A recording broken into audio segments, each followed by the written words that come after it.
Lewis, welcome to Burn the Ship. Burn the Ship is an entrepreneurial podcast. We like talking about business. We like talking about how you started your business, how you burned your ship. We love to hear what you're great at and what you struggle with early on. But welcome to the podcast. Tell us a little bit about yourself, your business, and what you do. Thanks, Jay. Well, my name is Lewis May. I'm from Minnesota. I'm living in Florida right now. And I started HammerSport Marketing, 2017 to 2019, as I was also building that race car right there. And Nice. that was the funnest, worst investment ever. Except it wasn't, because building that race car is what got me into marketing. I've been in sales and business development for 20 years. So I've been the vice president of a roofing company, did well there. I'm a state licensed roofing contractor. And, that was very successful with multiple different companies. I've done 3,000 jobs here in the state of Florida.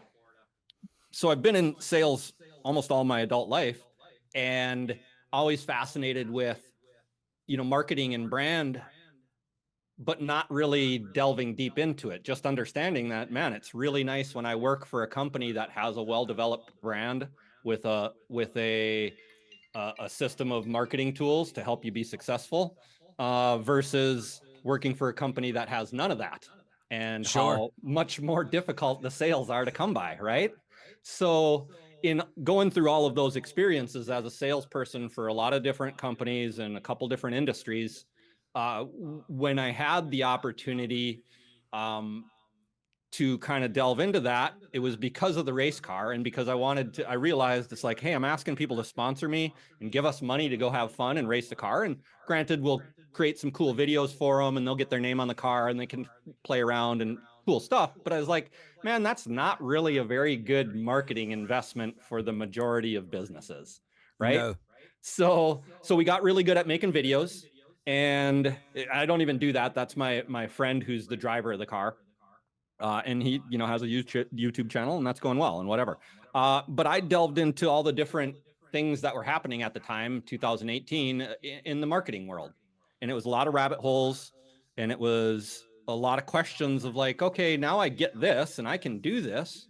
And it was like Facebook in 2018, right? Sure. Knocking it out of the park for a lot of people, but it wasn't working for everybody. And that was the big question I had, is like, well, what's the X factor here? What's the thing that really matters when you start doing all this stuff? And I kind of started to realize that a lot of marketers and a lot of people and a lot of business owners were telling stories about these things, and they were just tactics. Facebook marketing, advertising on Facebook is just a tactic. Social media is just a tactic.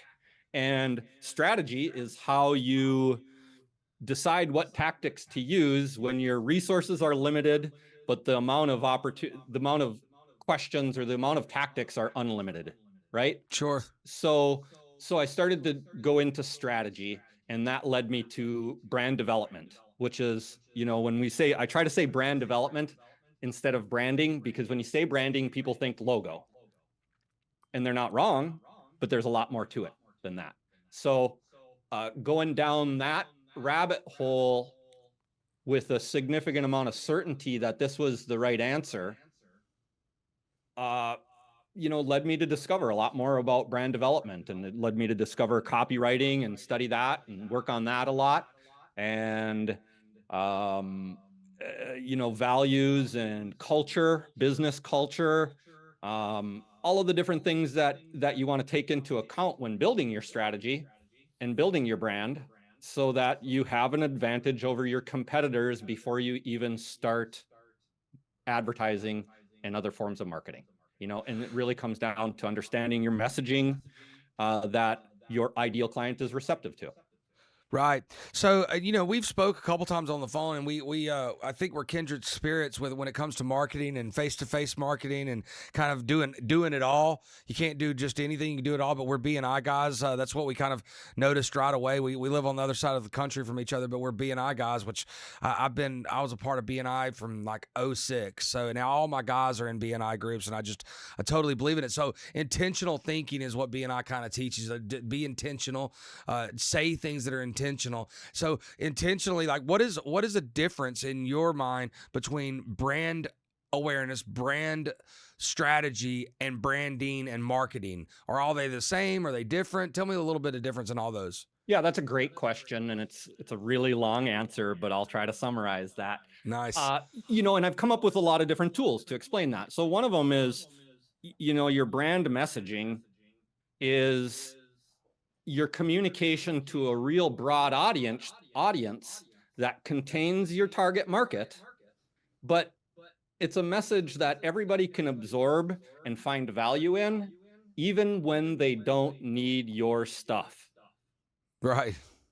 Because if you just go around pitching your thing, that's marketing. Yep. Whether it's pitching it in a social media in a way that it's mass produced or mass distributed, or if it's just a face-to-face pitch, if all you do is that, then you got that 1 in 100 people in your audience that can maybe appreciate the message, right? Whereas when you build a brand, you're creating what I call brand elements, and there are a lot of different examples, but one of them would be just doing charitable work, right? Helping other people, helping the disadvantaged, some kind of disadvantaged population, whatever that is. Well, you're doing that.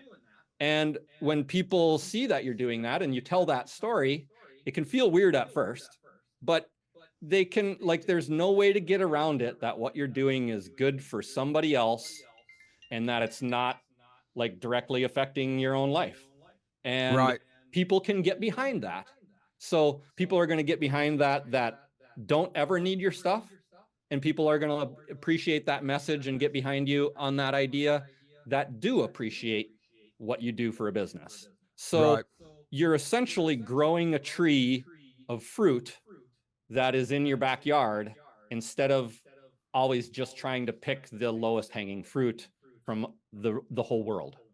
Right.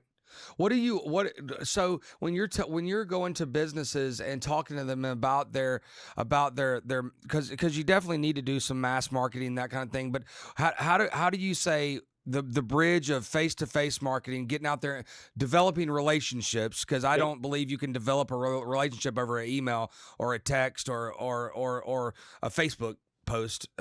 So how do you bridge the gap between face-to-face marketing and what you do, what you're putting out there on social media as well as email? Well, that's where it really, the gap is bridged by doing your market research on yourself, your company, and the marketplace. Okay. So what you're speaking about is relationship building one-on-one, which is, hey, it's super valuable. I think that's more important in the beginning of business than, going all out on a branding and mass marketing strategy, right? Right. The difference is personal brand is easier to build because it's you and it has a personality. We're humans. We have personality. So like, even if there's no business, you can find people you like based on how they act, right? Like you and I connected, right? Right. Whereas building a brand is how you scale a company. And it's a way to scale the company where a person isn't doing that activity every single time, right? So it's harder to do and it takes more effort. It takes more resources, either money or time. And the way that you do that is by deep diving into all the things that make you special as the founder, all the things that makes your company successful and different as how it provides its service, and then what's going on in the marketplace as far as the economic marketplace, like are we in a downtime or an uptime, and how's your industry doing? What does the competition look like? What do they look like and what do they sound like? And then what is your company culture and how do you create a thriving environment for the people that work for you? Because people like to see that, right? And also happy people provide great service. So Sure. it's just a longer path to getting there and it takes more research. But once you have all that information to build strategy, you have to have an insight. You have to be like, oh, look at that. Look at how all of my competition has blue logos and crappy logos that you can't see. Maybe we shouldn't do a blue logo. Right. It's simple stuff like that. Genius, right? Like I always say, like, what's your favorite color? Oh, it's blue. So you want a blue logo? Yeah, I'd love a blue logo. What if we make a red logo and it makes you 10 times as much money? You still want I'll a go with blue the red. logo? I'll Yeah. go with the red. Like Yeah. nobody's favorite color is red. So guess what? Red is a really underutilized color when it comes to smaller businesses. Interesting. Start taking a look at multinational corporations, and you're going to find red all over the place. Right. Did That they makes do that sense. because the president or the CEO's favorite color is red? No. Yeah, right. So that's just one little example. The thing about building a corporate brand is it compounds. Just having a logo that differentiates yourself isn't going to do it all alone. So then you want to look at your messaging, and your messaging should match up to what are your strengths in business and how you provide a really, really exemplary service. Right. It's funny you say that the red and the blue, but our logo is blue, and the only reason I did blue is because our competition was red. I Like mean, there's no dig on it. it was the opposite. I'm like, I'm not Yeah. gonna be confused with that person at all. No, that's a good start, and so that's all branding and brand development is. Sure. Branding is brand development. They're the same thing. It's just that a brand is really, they always say the big fancy statement is it's the promise that you keep to your client, right? Sure. I think that's true. I just don't use that because it doesn't help anybody build their brand. That's right. That's So right. Go ahead. yeah, so it's just I'm always looking for new ways to communicate that because A, I want to educate people. If you go do this by yourself, great. I think you should. And B, I want to show that I'm competent. Sure. Yeah, I know what I'm talking about. Yeah. What businesses, vertical businesses, are you working with now? I know a lot of marketers they really go vertical and work with a certain type of business. Who are you working with now? Frankly, I hate that we have to niche down. Yep. I think I can't speak for most marketers, but a lot of marketers niche down because it's the only place they were able to figure out success. Mm-hmm. And then they are able to reproduce it easily for the other people in an acceptable manner. Sure.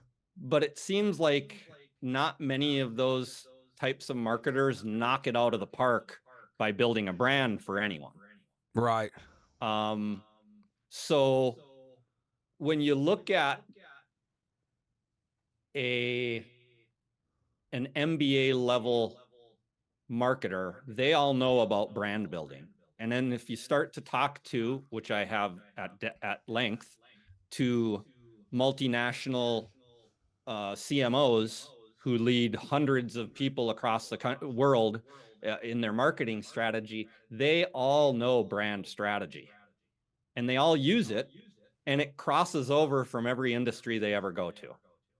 So when you understand brand strategy, it doesn't really matter what industry it is, because you can't get around the fact that to do it well for a company, you have to spend,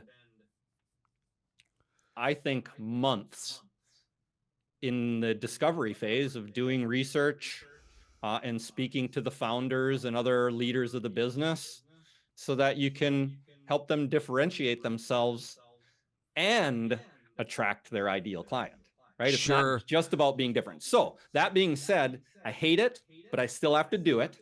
That's right.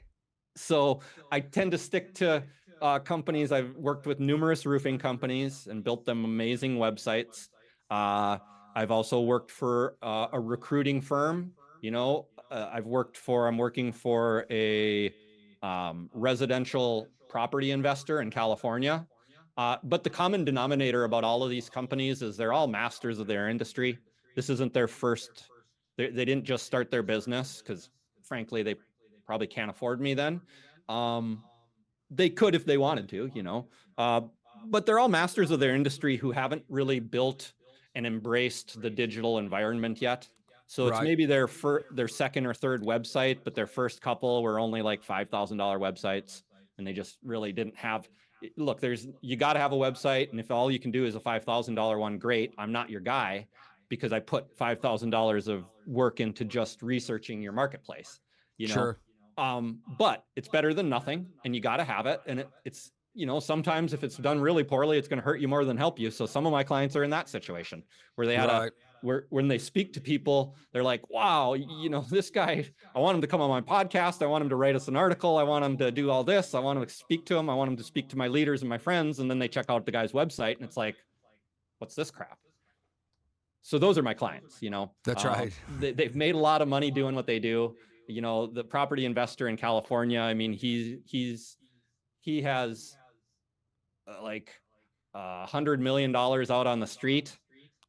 He's done 1,500 flips in the last 10 years, where his competition has done 150. Right. So he's just on a whole nother level. And, we named his brand. We named actually two of his brands because he had to have his corporate brand is like General Mills. And then his direct to consumer brand is like Cheerios. Sure. And Cheerios this is a great branding exercise just right here. Cheerios is not responsible for making a profit. Cheerios is meant to connect with the consumer and sell Cheerios. That's General right. Mills is the one who's responsible for making a profit using tools like Cheerios. That's right. So you never see a General Mills advertisement. No, they're in the they're on the bottom corner of every. They're on the bottom corner of every commercial. Exactly. They're one of the big six. They owned by somebody, blah blah blah. So that's really an example of what I do and who I work with. I'm willing to work with almost anyone. I've turned down some like big medical companies because I'm just like, hey, like that's really deep, and I don't want to mess that up. But I tend to work for people who want the written description of them to be as eloquent as when they open their mouth. Gotcha. But I stick to local services, and I do B2B services. I just do services. Right. I don't do products. That's right. Which is awesome because I'm a service guy too, not a products guy. But what do you feel like you do really, really well for your clients? And then what do you feel like you struggle with at the beginning of your business that you've kind of figured out? Wow. I mean, the list of struggled and working to figure out, that is infinite. Okay. Yeah, that's right. It better be. That means you're not learning if it's not. Yeah. And I'll go down that path the rest of my life. If I could get paid to just do that, I mean, I'd be the billionaire already. That's right. But that's not the truth. So they're the case. So, my strengths are problem solving, project management,